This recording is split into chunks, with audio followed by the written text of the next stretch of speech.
Maglev जब अपनी full speed में चलने लग जाती है तो अपने टायर्स को एयरप्लेन की तरह हाइड कर लेती है और कम्प्लीटली हवा में रन करती है, जिसकी स्पीड 600 किलोमीटर पर आवर तक होती है।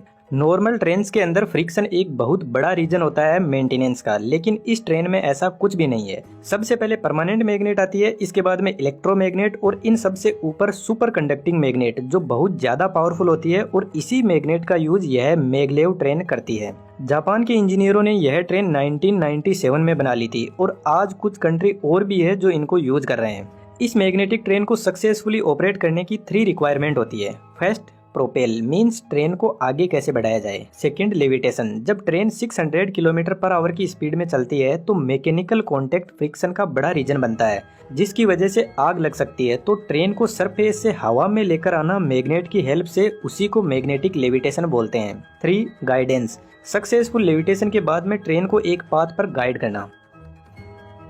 सबसे पहले बात करते हैं सुपर कंडक्टिंग मैग्नेट की। मैग्नेटिक लेविटेशन ट्रेन के लिए एक स्ट्रॉन्ग मैग्नेटिक फील्ड की जरूरत पड़ती है। जितना मैग्नेट का मैग्नेटिक फील्ड स्ट्रॉन्ग होगा तो ट्रेन को एक बेस्ट लिफ्टिंग और प्रोपेलिंग फोर्स मिलेगा, जो ट्रेन को अच्छी स्पीड प्रोवाइड करवाएगा। इलेक्ट्रोमैग्नेट की कुछ लिमिटेशंस होती है, जब उसकी लिमिट से ज्यादा उसमें करंट फ्लो करता है तो वह फेल हो जाती है हीटिंग की वजह से। लेकिन सुपर कंडक्टिंग मैग्नेट के साथ में ऐसा नहीं है। सुपर कंडक्टिंग मैग्नेट में जो भी कंडक्टर यूज होते हैं उनका टेम्परेचर क्रिटिकल टेम्परेचर से नीचे रखा जाता है। सुपर कंडक्टिंग मैग्नेट में लगे कंडक्टर का रेजिस्टेंस 0 होता है, जिसकी वजह से हेवी करंट इन कंडक्टर में आसानी से फ्लो कर जाता है बिना किसी रोक टोक के। अब यदि इस मैग्नेट में लगे कंडक्टर का रेजिस्टेंस 0 है तो जब एक बार सुपर कंडक्टिंग मैग्नेट को किसी एक्साइटिंग कोइल से चार्ज कर दिया जाता है तो इसके अंदर लगी शॉर्ट सर्किटेड कोइल हमेशा के लिए चार्ज को स्टोर करके रख लेगी और फिर हमें कभी भी इसको सप्लाई देने की जरूरत नहीं होगी। सुपर कंडक्टिंग कोइल के अंदर trapped DC current circulating type होता है, जो एक स्ट्रॉन्ग मैग्नेटिक फील्ड प्रोवाइड करवाता है।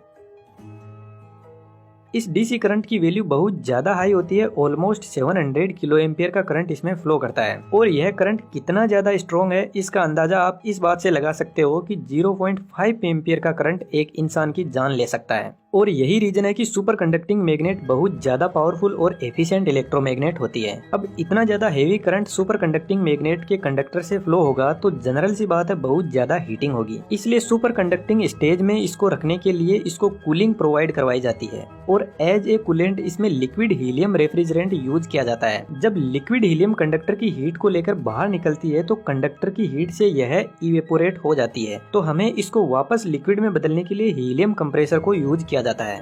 अब यहाँ पर एक बात नोटिस करने वाली है कि सुपर कंडक्टिंग मैग्नेट में यूज हुए कंडक्टर का रेजिस्टेंस 0 होता है, तो यह कंडक्टर बहुत ज्यादा हीट सेंसिटिव होता है, तो यह एनवायरनमेंट से बाहर की हीट को भी एब्जॉर्ब कर सकता है। इसलिए इसको बाहर की हीट से प्रोटेक्ट करने के लिए रेडिएशन शील्ड का यूज किया जाता है। जब सुपर कंडक्टिंग मैग्नेट को रेडिएशन शील्ड से प्रोटेक्ट कर दिया जाता है तो फिर से यहाँ पर एक प्रॉब्लम सामने आती है। सुपर कंडक्टिंग मैग्नेट के कंडक्टर की वजह से शील्ड के अंदर एडी करंट प्रोड्यूस होगा, जो फिर से शील्ड की हीटिंग का रीजन बनेगा। एडी करंट एक ऐसा करंट होता है जिसका नेचर सर्कुलेटिंग टाइप होता है। इस करंट की किसी को जरूरत नहीं होती है, लेकिन यह मैग्नेटिक फील्ड की वजह से अपने आप ही सर्कुलेट करने लग जाता है। तो यहाँ पर रेडिएशन शील्ड को भी कूलिंग की जरूरत होगी और इसको लिक्विड नाइट्रोजन की कूलिंग प्रोवाइड की जाती है बाहरी रेडिएशन को अंदर आने से रोकने के लिए। रेडिएशन शील्ड के बीच में वैक्यूम क्रिएट कर दिया जाता है ताकि बाहर की रेडिएशन को अच्छे से रोका जा सके।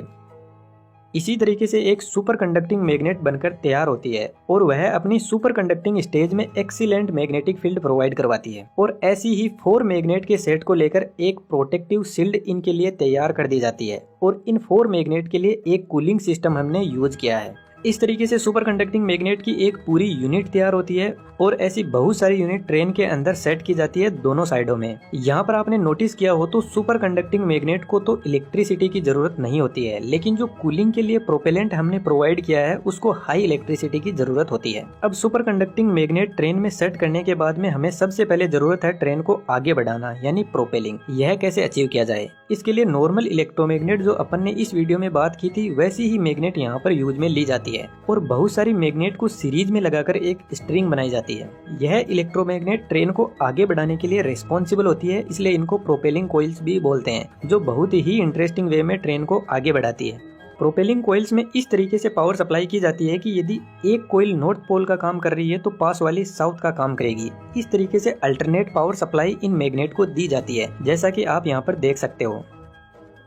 जिनको पता नहीं है मैं उनको बता देता हूँ। इलेक्ट्रोमैग्नेट एक ऐसी मैग्नेट होती है जिसके फील्ड को हम बदल सकते हैं। हम हमारी इच्छा से नॉर्थ पोल को साउथ बना सकते हैं और साउथ को नॉर्थ बना सकते हैं, लेकिन परमानेंट मैग्नेट के पोल एकदम फिक्स होते हैं। इस तरीके से इस मैग्नेट को एक गाइडेड वे के अंदर सेट कर दिया जाता है ट्रेन के दोनों साइड में। अब यहाँ पर यह देखना बहुत इंटरेस्टिंग होगा कि सुपर कंडक्टिंग मैग्नेट और इलेक्ट्रोमैग्नेट दोनों मिलकर कैसे ट्रेन को प्रोपेलिंग फोर्स लगाती है। यहाँ पर ध्यान देने वाली बात है कि सुपर कंडक्टिंग मैग्नेट अपने फील्ड को नहीं बदल सकती, उनके नॉर्थ और साउथ पोल एकदम फिक्स होते हैं। यह एक परमानेंट मैग्नेट की तरह काम करती है। अब हम इन दोनों टाइप की मैग्नेट का एक साइड का बिहेवियर देखते हैं कि नेट फोर्स यहाँ पर कैसे काम करता है।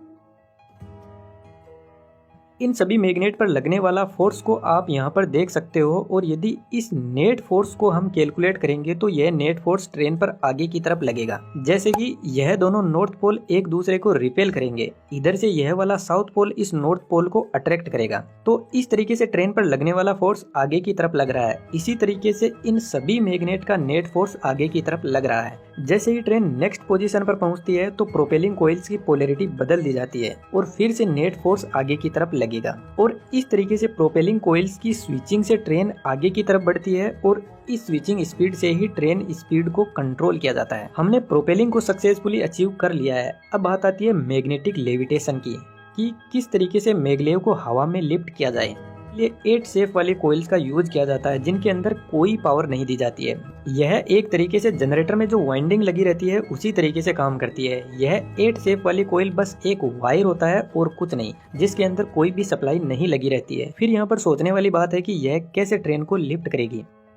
इन 8 शेप वाली कोइल्स को गाइडेड वे के अंदर कुछ इस तरीके से सेट कर दिया जाता है। फैराडे का नियम कहता है कि जब किसी कोइल को मैग्नेटिक फील्ड के अंदर रखा जाता है तो वह कुछ फोर्स एक्सपीरियंस करता है। जैसे यदि हम इस परमानेंट मैग्नेट को इन दोनों साइड में रखे कोइल के बीच में रोटेट करवाएंगे तो इस मैग्नेट से निकलने वाला मैग्नेटिक लाइनें इन कोइल को कट करेगी, जिससे इसमें कुछ ना कुछ ईएमएफ इंड्यूस होगा।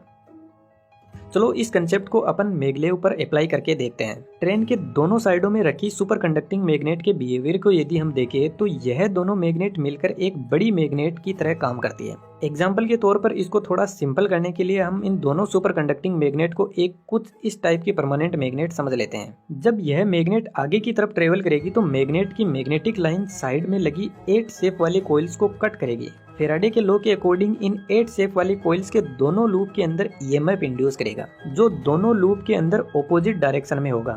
यह आपको एक ही डायरेक्शन में दिख रहा है, लेकिन जब हम कोइल को सीधा करके देखेंगे तो इस पर लगने वाला फोर्स ऑपोजिट डायरेक्शन में होगा। इसका मतलब कोइल के अंदर जो नेट ईएमएफ इंड्यूस हो रहा है परमानेंट मैग्नेट की वजह से वह 0 होगा। तो जब नेट ईएमएफ 0 होगा तो हमने कोइल लगाई ही क्यों? इसका रीजन है यदि हम परमानेंट मैग्नेट को थोड़ा सा नीचे सेट कर दें तो अब कोइल के नीचे वाला लूप ज्यादा मैग्नेटिक लाइन को फेस करेगा, जिसकी वजह से इसमें ऊपर वाले लूप के कंपैरिजन में ज्यादा ईएमएफ इंड्यूस होगा, जिसकी वजह से कोइल के अंदर एक करंट फ्लो करने लग जाएगा। जैसे ही इनमें करंट फ्लो होगा तो कोइल के अंदर पोल्स क्रिएट हो जाएंगे, ऊपर की तरफ साउथ पोल और नीचे की तरफ नॉर्थ पोल। अब यहाँ पर ध्यान से देखोगे तो यह दोनों नॉर्थ पोल एक दूसरे को रिपेल करेंगे, जिसकी वजह से ट्रेन को ऊपर की तरफ लिफ्ट फोर्स लगेगा। यदि यह फोर्स ग्रेविटेशनल फोर्स से ज्यादा होगा तो ट्रेन लेविटेट हो जाएगी, यानी हवा में आ जाएगी।